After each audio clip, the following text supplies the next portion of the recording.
All right, so first play we're going to look at, 2nd and 2, one of the Patriots' first offensive plays.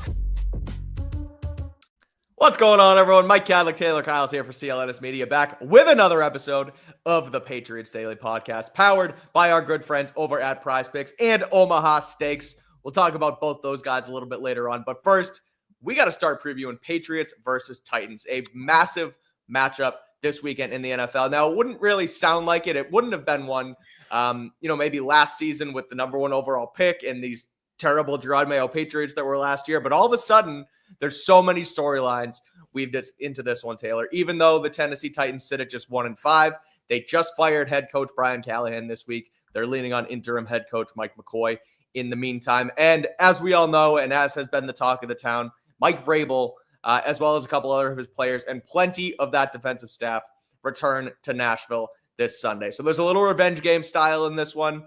There's plenty, like I said, storylines weaved in. Stephon Diggs even spoke about it this week about how he went through the same thing against the Bills earlier this year and how you just kind of not so much roll with the punches, but treat it like every other game and not get too high or too low and what have you. So feel like the team's done a pretty good job of that this week.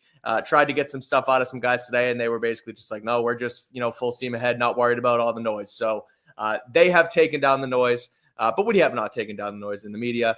So what we have to do today is preview this matchup, and we're going to do it through key matchups. We have 3 to get to today. Taylor put together some film, and he's going to talk us through those. But first, let's get to today's injury report. Patriots back on the practice field today.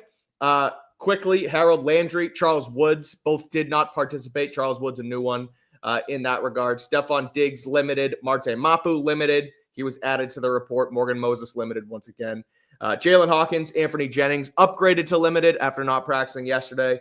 And then Christian Barmore, Christian Gonzalez, and Keon White, all full participants. So we'll get to Harold Landry, I'm sure, a little bit more as we go through the matchups against this Tennessee Titans offensive line. But just initial reaction to today's injury report, which, of course, adds more context to yesterday's original injury report with, again, Stephon Diggs limited, Landry still not out there, and then a couple guys being upgraded in Jennings and Hawkins. Yeah, I really hope Landry can play because obviously you want him to have a great homecoming, and also a lot of my preview material is centered around Harold Landry. So you're really hoping that he can obviously at least in – we've been kind of talking about it at the office. Like, are they just trying to rest him? Because it probably is a significant injury, but he's a tough SOB. It's his homecoming. This is a guy who's been in the league for a very long time. I mean, does he really need to be there for all of the practices to actually play? I'm not so sure. I think you can kind of throw him right in there. So you're hoping that maybe they're just saying, hey, let's let the guy rest, give him some time, then he'll come back.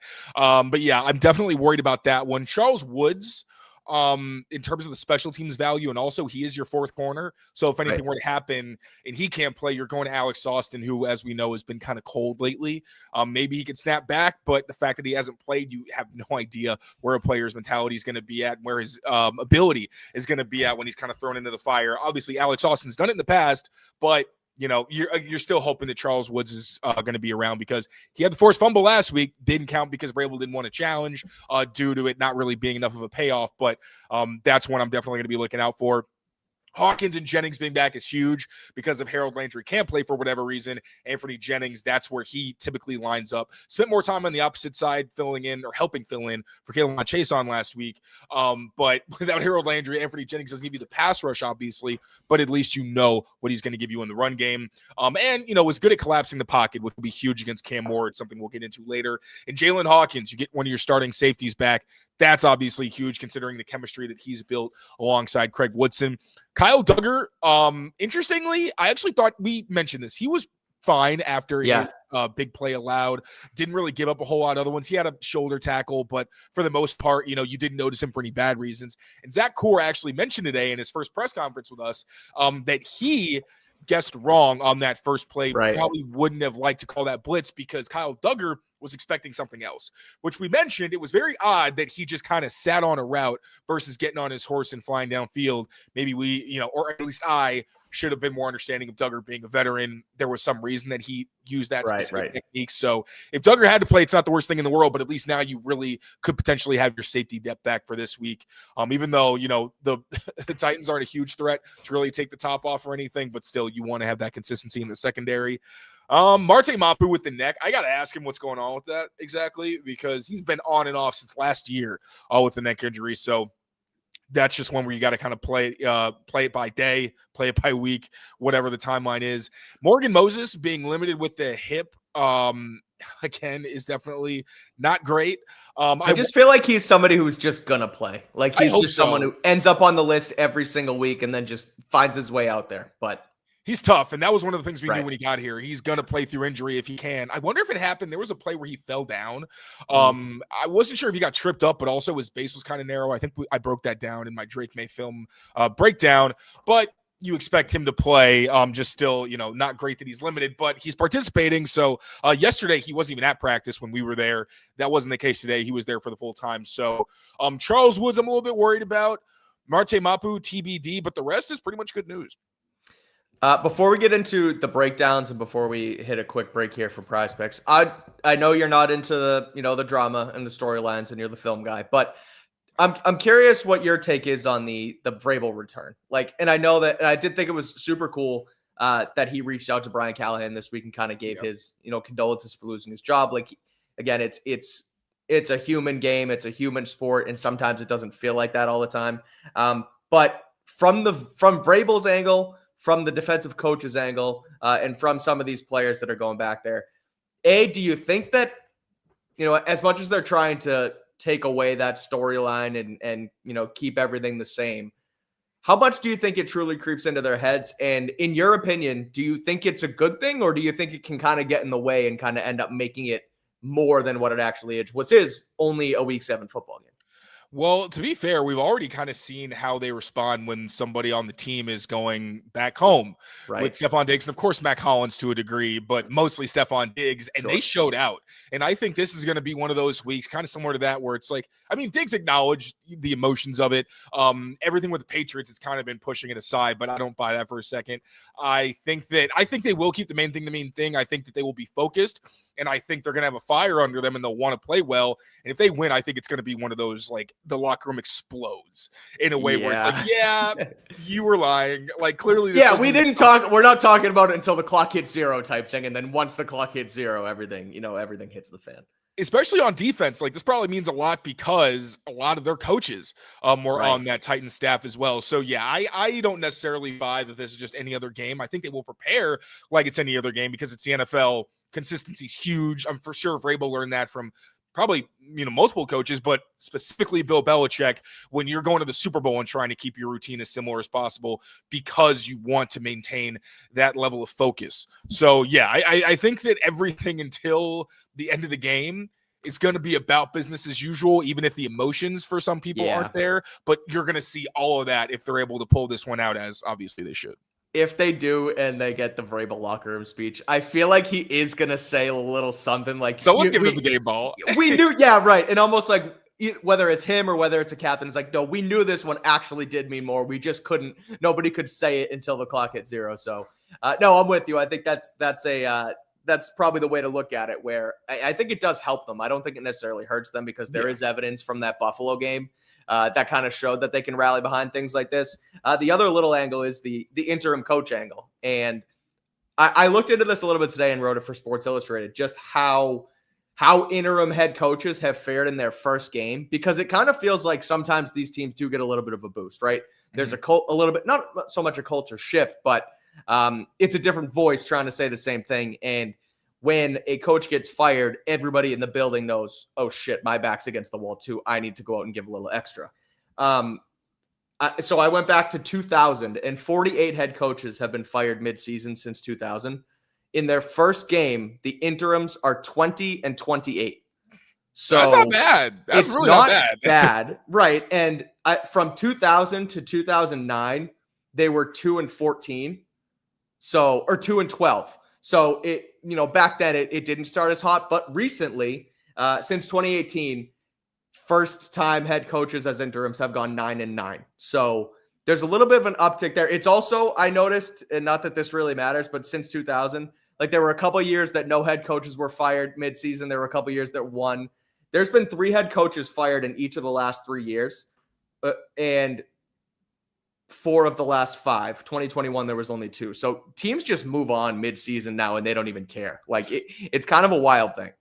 And I think it works out not a lot of the time, but I don't mind the philosophy after what we went through last year, just considering sometimes these guys are in over their heads. And if you get to the point where I think with Brian Callahan specifically, like he got fired because we mentioned, was that this show? Yes.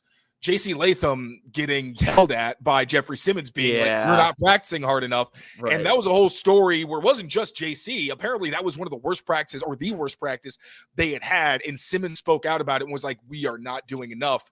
And that was the final nail in the coffin. So if you're like, when your team leaders, like a Jeffrey Simmons, who's basically the president of the Titans, is there and has been there for so long and has done so much for your organization, when he's saying this ain't good enough, yeah, I don't really mind you moving on. Now, obviously, there are other times where owners are impatient and don't give guys a lot of chances. But I feel like in recent history, we haven't gotten a ton of those. I think the guys that get fired, it's like, yeah, that was probably the right move. And there's not a whole lot of coaches that get fired, head coaches that get fired, go somewhere else and have a ton of success. Like, who's the last one? Like, I mean, a ton of success. Andy Reid is, in a completely different caliber, but like Mike Vrabel, of course. But that was probably the shining example in recent history of like, are you sure about, and that wasn't midseason, but being like, are you sure about this? Do you really want to make that firing? But I can't, and I guess Andy Reid wasn't a midseason firing either, but I can't remember the last time somebody was in this situation and the team wound up with egg on their face.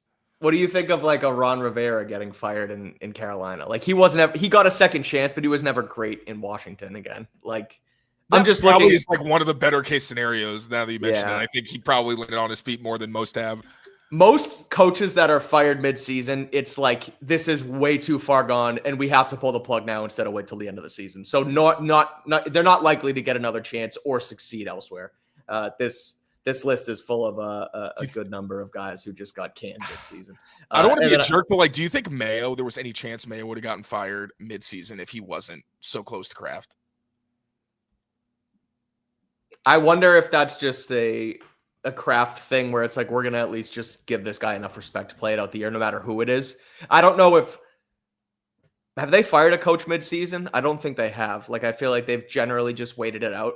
But again, I didn't watch football before Belichick that's also was the coach. true. I don't know the full history. I'm not there, the one to ask. It's a good question, but I feel like they at least gave him the benefit of the doubt. Really, like get it. But they remember last year we were on the field getting ready for post game, and all of a sudden, the second the locker room closes, he's gone. So that was wild. Yeah, they did it right away, which was something. But a lot of head coach talk in this game. As we know, Vrabel going back and Tennessee firing Brian Callahan, leaning on Mike McCoy as the interim. So we'll break it down here right now. We'll go through 3 key matchups in this one to take a look at how the Patriots can pull out a win in Nashville. But before we do, I got to tell you guys about our friends over at PrizePicks, because that's behind us. It has to go in front of us. I've never seen that happen before. Yeah, I don't know why that did that. Here we go.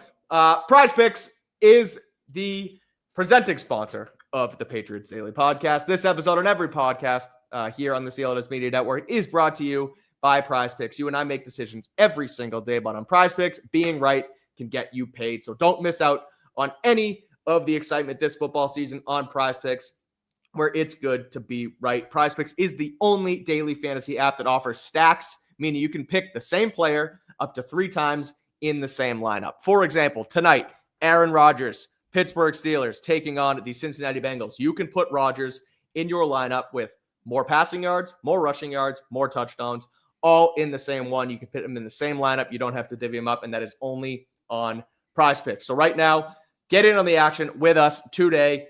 Download the app, use that code CLNS, and you'll get $50 in lineups after you play your first $5 lineup. Again, that's code CLNS, and you'll get $50 in lineups after you play your first $5 lineup. PrizePicks, it's good to be right. And as I put PrizePicks behind us, I also got rid of our background. So there's our red back. And let's preview Patriots-Titans. As we know, Jeffrey Simmons is one of, if not the best player in this game, Josh McDaniels today mentioned that he is one of the best players in the entire sport of football. He's a game wrecker. He's a beast. One of the best players in the league. 28 tackles, 4.5 sacks this year, 8 tackles for loss, and a forced fumble. So the matchup we're looking at is Simmons versus this Patriots offensive line. Obviously, the interior with Garrett Bradbury, Jared Wilson, and Mike Onwenu are the focus, considering he is more of an interior defensive lineman, but he does move all around the formation. They're going to need the help of Will Campbell, Morgan Moses in that area. So what are you watching here, Taylor, along the trenches from a Jeffrey Simmons perspective, and how can the Patriots try and mitigate the disaster that could be Jeffrey Simmons on Sunday? Yeah, so first want to acknowledge his pass rushing. It is just so scary, genuinely. Like, the guy treats double teams as if they are completely optional.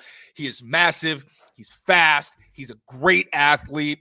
Pretty relentless motor. That's one thing Mike Vrabel and Josh McDaniels really emphasize, is that this guy does not take snaps off. Very high motor player, which is terrifying for someone who I think represents their team name better than maybe anybody in history. I guess LT in the Giants is close. Yeah, right. Andrew Van Ginkel in the Vikings, to be honest, is like wildly accurate. That man literally looks like he came out of North Smith. But Jeffrey Simmons is truly a Titan through and through. Now, pass rush wise, I didn't really get the tape on that one exactly because, I mean, one, it's horrifying. I think we would have needed like a TVMA rating if we were going to show Jeffrey Simmons pass rush highlights. But also, I think when it comes to that, it's pretty straightforward. Like, you need to have dedicated double teams. Communication needs to be on point. Drake Maye needs to make sure he's not being predictable with the snap count. There was a play against the Texans where Jeffrey Simmons jumped the snap so fast that CJ Stroud couldn't even execute his play fake. The guy got sacked as his back was turned to the center right after he got the ball. So you need to make sure you're not giving Jeffrey Simmons any advantages. Also, bootlegs, moving pockets, ways that you can slow him down with eye candy, deception, making him think one thing and actually doing something else. And also, if you're going to pull to his side, like we saw last week with Jared Wilson, where his stance kind of gave away what he was going to do, if you're going to do stuff like that, he's going to tear you apart. He's been in the league entirely too long.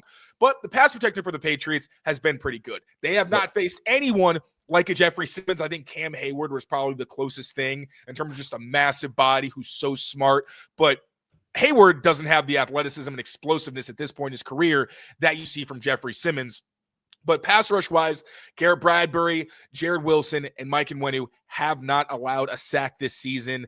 Jared Wilson has been up and down, especially against stunts, but one-on-one, he's been pretty fantastic. This is going to be a great test for him. And also, Garrett Bradbury and Mike Onwenu actually last season both played Jeffrey Simmons. Neither allowed a sack. I thought that Onwenu did give up a hit against Simmons, to be honest.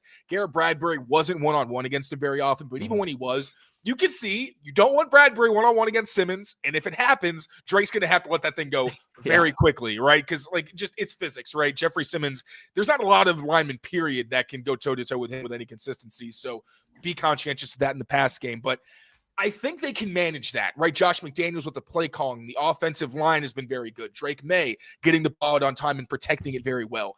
I want to focus today on the run game, because we know that has been a big issue for the Patriots, specifically when it comes to Garrett Bradbury and Jared Wilson, two guys that are undersized, really more center types who would thrive more in a zone scheme, that are asked to do a lot of power runs, gap runs, things of that nature that are more downhill and displacing.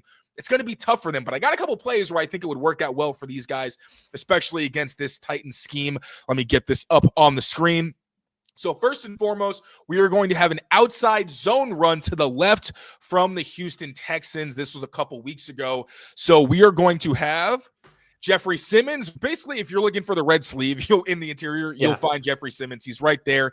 Left tackle, Ariante Ursary, a guy that I really like for the Patriots. I was going to say, should be a Patriot. I guess we're fine with Will Campbell. We got Will Campbell, man. We're good. Right. Put a rookie left tackle, and then Juice Scruggs, another left guard who's really more of a center type, but is playing guard for the Houston Texans. So let's see how they're able to move Jeffrey Simmons, because this time we're going to have Simmons right at the point of attack, which you don't want to do this too often, because while a lot of the Titans' big runs allowed have come to Jeffrey Simmons' side, he also has a ton of tackles for loss. So you got to pick your battles. But if you're going to do it here, do it like the Texans. So once again, outside zone to the left.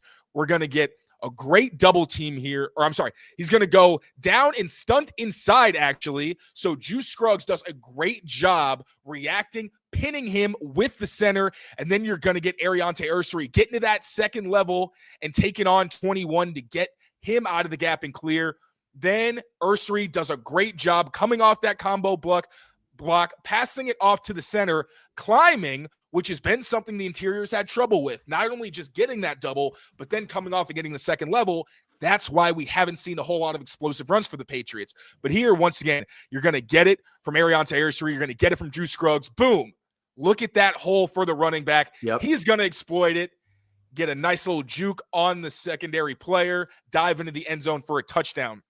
This is actually something we saw similar from the Patriots against the Bills, another team that's primarily a four-down front that has another massive human being who's also a great athlete in Deion Walker. So here we're going to get Garrett Bradbury and Jared Wilson at the point of attack going left once again.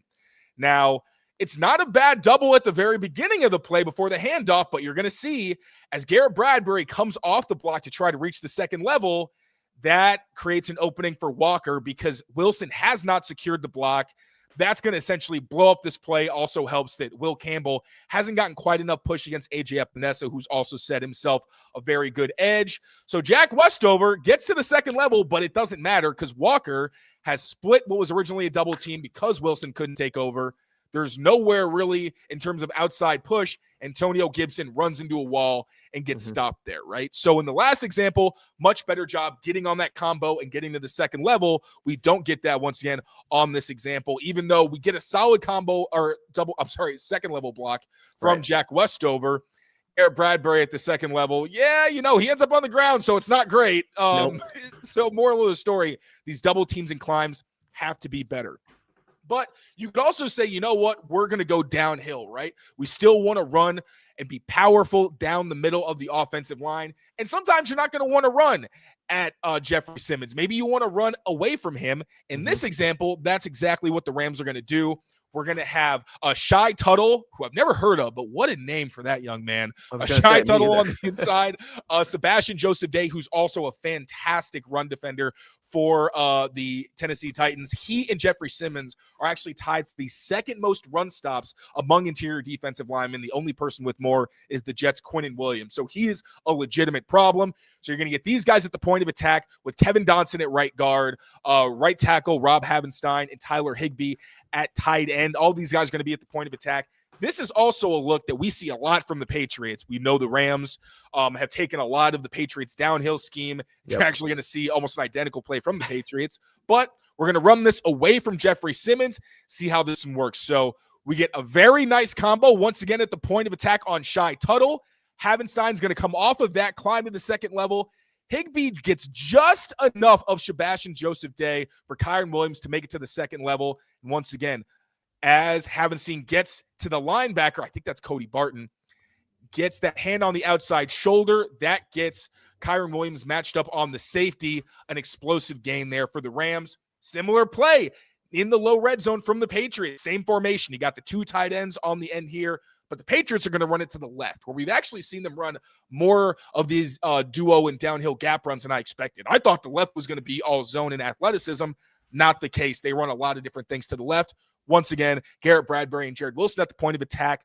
This time we got Deion Walker and Daquan Jones on the inside for the Buffalo Bills. So we get the handoff.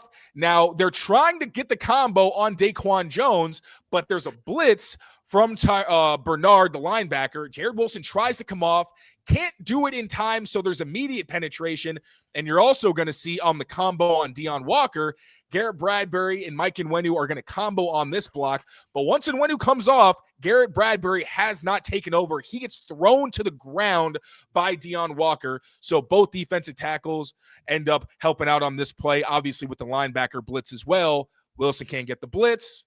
Bradbury falls off his block and gets thrown to the ground. And this is absolutely stuffed at the line of scrimmage for no positive gain. So, oh my God, what is that? Got you. There we are. Once again, double teams are going to be so important. Whether or not you're specifically targeting Jeffrey Simmons, you got to make sure that you are creating some level of displacement, whether it's outside zone or one of these downhill gap runs. Then you got to get to the second level and secure those blocks. That has just been a massive area of inconsistency, especially for Jared Wilson. If you don't do that, you're not getting explosives because you can only ask the running backs to do so much. And last week, I think, was one of the running backs' worst days after contact because they're getting contacted behind the line of scrimmage. So in pass protection, obviously, Jeffrey Simmons is a huge problem, but this is a game against one of the worst run defenses that you have seen all season, and that's saying something. So if there's going to be a week where you start generating some of those explosives and put some good things on tape to continue to build on, it's going to be this week. I was going to say, we said it yesterday, this is the week that they hopefully can and frankly have to get the run game going, because if they can't do it against Tennessee, they may not be able to do it against anybody. Simmons, obviously a freak on the inside, but as we just saw from that film breakdown, there is a recipe for success against this Titans front. Now let's flip it to the other side of the ball for the Patriots, staying in the trenches. But the next matchup is these Patriots edge rushers against these Tennessee Titans tackles. Now, K'Lavon Chaisson, back last week, is playing well off the edge. Keon White is looks to be fully healthy after the elbow injury, full participant this week, 2 days in a row. But I don't know about Harold Landry, Taylor. Two DNPs this week going into Friday. We'll see if he can get out there and give himself a chance to play. But long story short, if he does, if he doesn't, how can these Patriots edge rushers attack J.C. Latham and Dan Moore, who was signed by Tennessee this offseason on the left side? Frankly, they can attack them pretty much however they want, because this is not a good tackle duo. Dan Moore has been getting beat outside. He's been getting beat inside. He's been getting beat with power, which is something we're going to get into extensively, because while I am hoping this will be a great homecoming for Harold Landry, and he should have a good matchup because J.C. Latham has not been good. Only played 2 games this season. Trial by fire in his return from short-term injured reserve against Max Crosby. Gave up, I believe it was career high 3 sacks, and he also gave up career high in pressures in that game. But I think that K'Lavon Chaisson, who had a career high 8 pressures last week in his return to Louisiana, the former LSU alum, I think he's also going to be able to have a lot of success when it comes to going up against Dan Moore Jr. But first and foremost, I do want to break down this matchup with J.C. Latham and Harold Landry, because I think that he's going to be able to have a very productive day against this young man. So, Mike, get ready to get rid of the ticker down there. I got you. I got it right there. Look at that. On the full screen. There we go. So the first thing I'm going to look at, one thing that J.C. Latham has really struggled with is outside moves. On this rep, we're going to see him lose against a double swipe from Max Crosby. So you get Max Crosby off the left edge, J.C. Latham, the right tackle. Now the ball is snapped. You're going to get speed. Nice from catch Max by Cam Crosby. Ward. Just saying. I'm sorry? Nice catch on the snap by Cam Ward. Oh, hell yeah. A little one-handed snag. We've seen that from Drake Maye as well. Yep. So you're going to see Max Crosby initially try to flash his hands to get J.C. Latham to punch and show his hands, shoot his punch. Now, Latham actually does a good job. Doesn't do it quite yet. But once he does, Crosby uses this 2-hand swipe to knock down and clear the hands. Another kind of round little reload of that double swipe to completely clear the right tackle. Now he's unblocked, is able to get to Cam Ward, tries to kind of get to the ball here because Cam Ward's had some ball security issues. Then we see a sack on this play from Max Crosby, a little bit of the celly that we see all the time from the Patriots. Yeah, it spreads, Mr. SpongeBob. Yeah, right. We actually saw a very similar win from Harold Landry. It wasn't a sack, but this was a near instant pressure on a quick throw from Tua Tagovailoa against right tackle Larry Borum. We're going to see Harold Landry right now. So just like Crosby fires off the ball, right tackle shoots his hands. Harold Landry's ready, knocks him down, but he wins even faster. The right tackle doesn't even get a chance to recover. Now Harold Landry is completely unblocked, turns the corner, huge hit in Tua Tagovailoa's back. Again, Tua gets the ball out, but he pays for it. Just a back. I'm not going to say that. But yeah, big shot from Harold Landry to Tua's blind. Yeah, I'm not going to say that. To Tua's blind side. So I think that, especially on these outside moves, where Harold Landry can win with the double swipes, he can win with the dip move, rip move. He can do it a lot of different ways. That's going to be a big problem for J.C. Latham.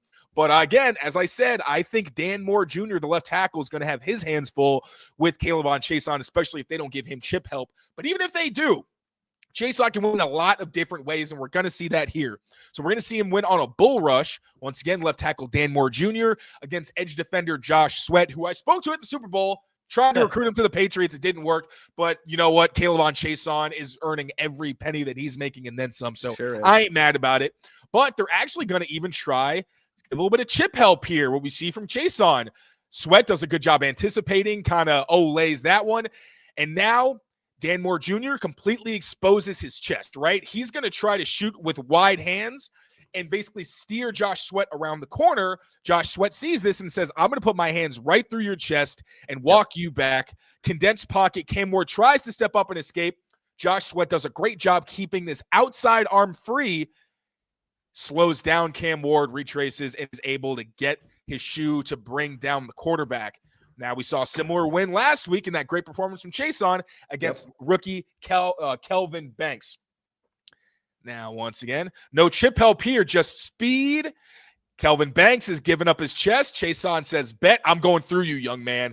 Completely collapses the left edge. Now, unlike the last example, Barmore's going inside on a twist. No one replaces. That kind of hurts there. But also, you see right there, K'Lavon Chaisson's arm is getting pinned inside. So he can't do what we saw from Josh Sweat. From Josh Sweat, thank you, and actually get that arm free to take down the quarterback. So coaching point there, want to make sure you're able to get that arm free, and a nice job from Kelvin Banks, the rookie. Savvy move there. But you can see K'Lavon Chaisson's ability to use speed to power to completely collapse the edge. And we've seen with Dan Moore Jr., that could be a potential area that he can capitalize on. Slide there from Spencer Rattler. Got to do a better job because Cam Ward, not a crazy scrambler. Like, he's not really looking to run. He's more of a pocket passer, but is a good athlete who's more than capable of making plays. Now we're going to see a stab rip move, this time with Dan Moore Jr. against Danielle Hunter, obviously one of the best edge rushers in football. So this time we're going to see Danielle Hunter come off the ball a little bit late, in fact. Tries to kind of go with the the cross chop here. Doesn't work. Dan Moore Jr. actually does a solid job. Then he transitions Danielle Hunter to a stab where he's just got one arm in the left tackle's chest and tries to push him back. But then once Dan Moore Jr.'s pads are a little bit high, Hunter capitalizes with a rip move to get underneath and win the edge for the sack. Once again, tries to rip that ball out. Really aware play. Doesn't quite do it, but we'll see if the Patriots can get one. Similar win last week from K'Lavon Chaisson, once again against Kelvin Banks. Now, this time he does get chipped. Help too. Yep. There you go. And you see, all right, he's got that stab, creates the separation. And then once Kelvin Banks kind of raises his pads, he's going to do a great job kind of attacking that outside arm, ripping around the edge once again. Not a sack, but does take down Spencer Rattler almost. You see it kind of comes out of frame. But this is the kind of hit that stays in some quarterbacks' heads where you basically bear hug the guy. It's not a hit, but you're making sure he feels your presence there. And now we're going to get one more. So we saw Chaisson could probably win with power. He can win around the edge. But I think he can also win on line games, specifically these end tackle twists with the end shooting inside to try to free up the defensive tackle. So here, we're going to see Peter Skoronski as the left guard. Skoronski's been very good one-on-one, as we know he came out as a left tackle. Great athlete, very good pass protector. He has struggled against line games. I think that's one area where the Patriots can potentially exploit this Titans front. They've been really bad, honestly, when it comes to communication in general. But here we're going to see Danielle Hunter slant inside to not only create pressure, but actually free up his defensive tackle. So we get the snap. Danielle Hunter sees the chip help and says, you know what? Screw that. I'm going inside instead. Blows up Peter Skoronski as well to create pressure. Gets Cam Ward to reset. And like I said, he's occupying two guys. Frees up his defensive tackle a bit. Now Latham does a good job peeling off to pick him up. But Skoronski ends up on the ground because, again, really great penetration and effort from Danielle Hunter to get free for the sack on Cam Ward. And we saw a similar win last week from K'Lavon Chaisson. This time it was against Kelvin Banks and Trevor Penning, the left guard. He's going to shoot inside to free up Barmore. So get that inside. But Chaisson specifically, he's not even just trying to get penetration. He's trying to take Trevor Penning out. So you see, he's looking at the left guard. Boom! Blows him up. Kelvin Banks isn't even thinking about the loop. Rookie mistake. That frees up Christian Barmore, gets him wide open on top of completely blowing up the interior a bit. Now, Spencer Rattler does a great job to get out of Barmore's grasp, but eventually you get Harold Landry and K'Lavon Chaisson with the effort to chase the quarterback down and get that sack there. So not only are you going to have a mismatch with Harold Landry against a second-year right tackle who's already struggled in J.C. Latham, you're also going to get Kayvon Chason against the left tackle and Dan Moore, who, look, the guy's not a train wreck out there, but when he loses, it's ugly, and he loses more than you'd like a left tackle who's getting paid his kind of money. And on the other side for the Patriots, you got Kayvon Chason, who is providing dollars on the pennies on the dollar. Pennies on the dollar. You're paying pennies on the dollar for what he's actually producing. And I really think that these edges are going to be a huge advantage for the Patriots against these Titans offensive tackles, really, especially in the run game, but also and more prominently in terms of the pass rush. It's pretty incredible when you dive into the film, just the parallels and the similarities in this. And I know we have even more coming up with Drake Maye and how they can attack this Titans defense, specifically that secondary. But Chason being able to, put out the or have the impact and the output, I guess, that he's had this year, given what he was. And we've talked about it a bunch, but, started out as a bust, still pretty young. They bring him in for the cheap and looks like he's really making enough of an impact to potentially have this become his full-time home. So really cool stuff there. And will definitely be a matchup or matchups, if you will, with him on the edge to keep an eye on this week in Tennessee. We got one more here for you guys. But before we talk about it, I got to talk to you guys about our friends at OMAHA Steaks. We talked about them earlier in the week, but OMAHA Steaks, look at the burger on screen. That is the best burger you're ever going to get. From everyday dinners and effortless entertaining to unforgettable gifts, OMAHA Steaks delivers the world's best steak experience. They are USDA certified tender steaks, juicy burgers, cozy, convenient, and incredible comfort meals. And right now, OMAHasteaks.com has a site-wide sale. They're 50% off site-wide. There's also an extra 20% off on select favorites at OMAHasteaks.com. And right now, our listeners of Pat's Daily get an extra $35 off the top with code Patriots at checkout. Those terms apply. See site for details. But again, if you want one of those juicy burgers like you see on screen, those nice steaks, incredible. Ooh, an avocado burger right there. All you got to do, OMAHasteaks.com. Our listeners get an extra $35 off the top using code Patriots. So go over there, check it out. We talked about it yesterday, but some of the best steaks, some of the best quality meats you'll ever get at OMAHasteaks.com. And they have a site-wide sale again for an early Black Friday promotion. So everything's super cheap. Then you could also get an additional $35 off the top using code Patriots at checkout. So make sure you go check out those guys. I'll put it on screen real quick too, just in case nobody saw it. Patriots at checkout, $35 off at OMAHasteaks.com. Terms apply. The rest of the show. If only. Steak. I know. We need you guys. Yeah. Cereal, Stoke, go make dinner. Look, I'm telling you guys, these first of all, don't make dinner yet because you got to watch the glare at his glasses showing yeah. Buy the steaks. Go on and check out these steaks at Omaha. I'm telling you guys, this isn't only an ad read. This is a genuine they're never just ad reads, to be fair. But it's a genuine pitch right now. Yeah, of course we do. We love Prize Picks. I agree. I can't say the words because that's against Prize Picks code. But regardless, you're an avid picker. Ooh. But yeah, there we go. Buy the steaks, OMAHasteaks.com. The steaks did look so good. I'm reading the chat here live now. But again, $35 off the top is super easy. Code Patriots at checkout at OMAHasteaks.com. All right, we got one more matchup here. Taylor's dancing about it because it's our MVP candidate quarterback in Drake Maye taking on the Tennessee Titans for a second year in a row. Played them down there in Tennessee last year as well.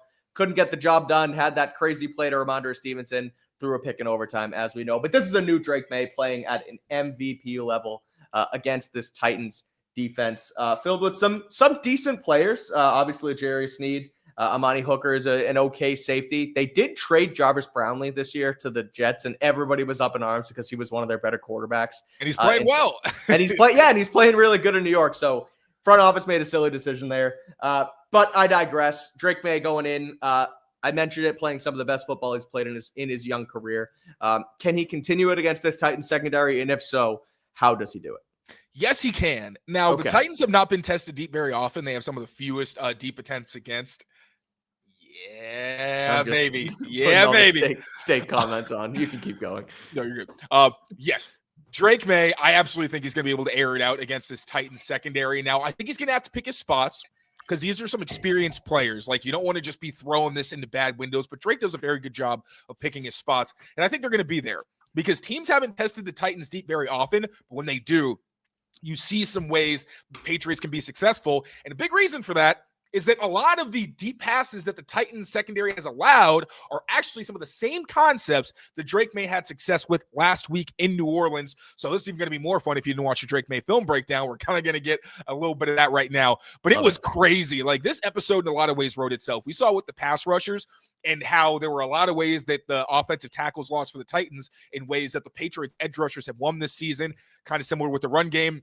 In the pass game, the parallels are actually terrifying, especially on this one, because this is almost exactly the same as Demario Douglas's first big catch. And go figure, it's going to go to Josh Downs, who Drake Maye said very much Demario Douglas reminds him of his days with Josh Downs back at UNC. So this play is going to be a Dino post. All that means is you're going to give a little nod to the corner before you hit the post to help give yourself some separation. Very common concept. So the players we're going to be highlighting are, once again, Josh Downs, the safety, Amani Hooker, who's going to be playing deep, and Roger McCreary. Now, initially, he's going to start on this side of the field because this is where the three receivers are. He is a slot corner, but the Titans are going to flip the formation, so he's going to end up at the point right here against Josh Downs. And this is almost the exact same look that the Patriots, if not the same look the Patriots used last week on this concept.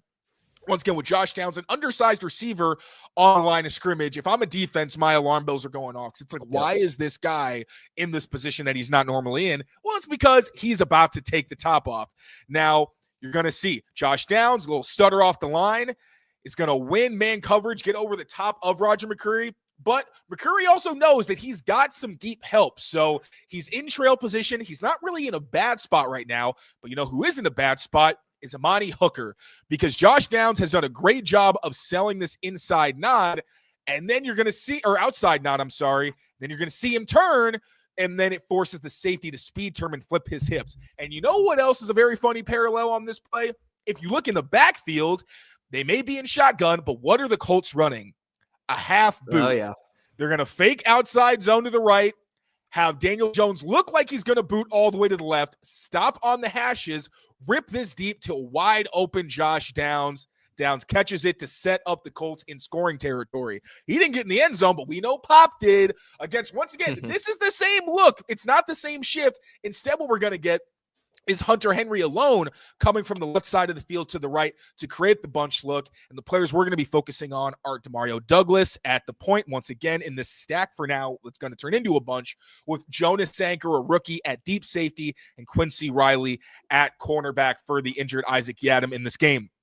Now, once again, we're going to have Hunter Henry creating the bunch look, and then you see this shift where they're going to start out the Saints in this kind of two-high shell. The motion gets them to reveal they're actually going to be in single-high zone with Riley in deep zone to a third, and then this post safety. And then Demario Douglas, it's not man. He gets inside the slot defender. Then once he's in space, you get this nod right there. That gets not only that, but the half boot from Drake under center to sell a run left, start booting to the right. And then we see the safety is turning his hips because you got Drake Maye looking like he's rolling out. You've got Demario Douglas with his eyes like he's about to break to the corner. But Drake Maye resets right in the middle of the hash marks as Demario Douglas turns inside. Once again, you got the safety with his hips to the sideline. You're not in the right spot, brother. No, you're not. And then the cornerback, because of this not outside, just gets dusted by Demario Douglas. Drake Maye lets it rip into space. Pop catches it, jukes the safety, runs in for a touchdown. Again, crazy that this is literally the same look and the same concept, just a different backfield. It's one of Aaron Rodgers' favorite plays, too. I've heard him talk about that plenty of times. I'm surprised they might have ripped it a couple times last year, but with AVP and Drake both having the Rodgers connection, Rodgers talks about his favorite play ever is play action, half boot, Dino route to Jordy Nelson. They used to hit it every time. Drake Maye nails it here. Yep. Dude, when the Patriots got Drake Maye, one of my plays that I broke down was why that was going to be such a successful play, specifically that Aaron Rodgers to Jordy Nelson connection, because the athleticism of Drake Maye to force you to respect the bootleg and the speed from a Demario Douglas. And, if they wanted to use somebody else, I'm sure they could, but 100%. Both of those things pair on this play. But Drake Maye spread it around when he went deep, right? It wasn't just Pop. he also let it rip to Kayshon Boutte, especially in man coverage situations. That's what we're going to see here from the Titans in a match zone coverage. They're playing quarters, but because they play a lot of match, based on the look they're going to get, it's going to create a one-on-one situation with Nico Collins against L'Jarius Sneed, who, as we know, is the best cornerback for the Titans. A lot of people actually wanted him for the Patriots. So the reason we're going to get this one-on-one specifically, partially, is you're going to get this motion from the tight end that creates the 3-by-1 look. So if you're isolated, you're going to get one-on-one to the top of the screen, and this safety isn't even paying attention to Nico Collins. His job is to pay attention to the three-man side and cut off any potential crossers or verticals that come to his area in the middle of the field. So that's a one-on-one right now with Nico Collins and L'Jarius Sneed. CJ Stroud looks right initially, kind of peeks at what the safeties are doing before going left. Collins stacks the cornerback. And now this is just an easy win. L'Jarius Sneed doesn't even try to press him. He just tries to mirror, look at the hips. Well, Nico Collins is big and fast, and he just beat you deep. CJ Stroud puts down the money. Nico Collins catches it near the sidelines, ends up out of bounds. Huge chunk play for the Texans. Very similar to a 3-by-1 deep shot the Patriots had last week with Kayshon Boutte against Kool-Aid McKinstry, who is one of the more talented young cornerbacks in the NFL. So Hunter Henry, Matt Collins, Stephon Diggs down to the bottom of the screen, leaving Kayshon Boutte one-on-one. But in this instance, Kayshon is just inside the numbers. That's going to give him more space to work on the release in this one-on-one matchup. And you get the cadence from Drake Maye. Saints starting too high. This blitzing safety is going to creep down to the line of scrimmage, and Drake Maye knows, okay, this safety is very much going towards the strength of the formation. There's going to be nobody in the deep part of the field to defend Kayshon. So Kayshon with the inside release, then goes outside, fights through contact. Drake Maye climbs the pocket as Kayshon maintains separation with that right hand. Great tracking from Kayshon on a ball that's just a little bit short, but still ends up right in his breadbasket. Kool-Aid's all over this. Kayshon still makes the grab in this one-on-one matchup for a very tough grab in the end zone. Touchdown, Patriots. Even higher difficulty play than what we saw in the one-on-one matchup to Nico Collins. Now, that's one way you can win outside.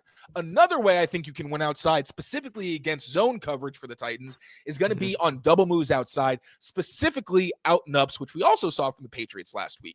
So in this specific example, the Titans are in cover 3. We're going to be paying attention to Jordan Whittington, who is actually going to be coming in motion and ends up getting covered by L'Jarius Sneed, who's in a deep third to the bottom of the field. Now, Whittington comes in motion. They're going to snap the ball right before he really gets settled. And even though Whittington is aligned at the snap as the number 2, he's going to do a switch release and end up as the far player. Now, you see this little outside nod he does. Doesn't even matter a ton because L'Jarius Sneed in this deep third is fully looking at the quarterback and basically just trying to feel out where the receiver is on the outside. Whittington gets behind him because L'Jarius Sneed gets kind of pumped. I don't even know if it's really a pump, but where Stafford's looking, he's anticipating a throw to this out-breaking route, doesn't pay enough attention to Whittington deep. Whittington's wide open for an easy deep shot completion. And now it's going to be another play where it's even higher difficulty from the Patriots' perspective because this is going to be a third and very long shot to Stephon Diggs. This is going to be a double out and up concept. So we're going to get one from Kayshon Boutte and Stephon Diggs, but we're going to see Drake Maye target Stephon Diggs against Quincy Riley, who's similar to L'Jarius Sneed in his rep, is going to be playing a deep third. Starts off like he might be playing some kind of press or cloud coverage, but he's going to bail. Drake Maye gets the snap. And look, Quincy Riley, he's paying attention to Stephon Diggs, but really, look, you see Drake Maye starting off looking to the left side of the field, so he's not really thinking that Stephon Diggs is much of a threat because the quarterback's not even looking that way. Gives Stephon Diggs plenty of room to kind of creep behind him, throw that little hand up there. And I got to give the corner Quincy Riley credit because once he does see that Drake Maye, while getting his jersey pulled by Cam Jordan, he's letting this rip. He's like, all right, I got to transition and make sure that I'm reading this ball so maybe I can make a play on this from my zone technique. Realizes as this ball is just flying in the air, maybe I can't actually get a hand on this. He realizes too late because Maye puts this perfectly. Such a ridiculous throw. Ridiculous with pace too, even though it's in the air for a while, to put this out in front of Stephon Diggs where Riley, even though he jumps and gets a hand up, can't make a play on the ball. Diggs catches it, but according to the ref, it was interference or whatever. So as you can see, there are some vulnerabilities that you're going to see from this Titans defense in the deep part of the field. And a lot of those issues that they've had have come on things we literally just saw last week. So I think this is going to be another week where Drake Maye can continue to push the ball downfield. We spoke to Ashton Genty today. I asked him if he does. Ashton Grant.